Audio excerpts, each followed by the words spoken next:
leads the way with 5 on our list. Charlie, the 1935 Labor Day hurricane, 1928 Okeechobee, Andrew, and the 1926 Miami disaster. Even 2 hurricanes from the Northeast made our countdown. The 1938 Great New England Hurricane and Superstorm Sandy. And no doubt you can probably guess what's next. A catastrophe so great, it sent shockwaves around the world and brought our nation to its knees. The #1 worst hurricane is Katrina. Katrina.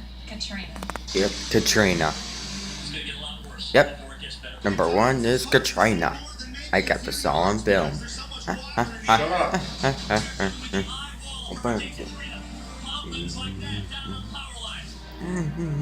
Everyone knows the story of Katrina in the U.S.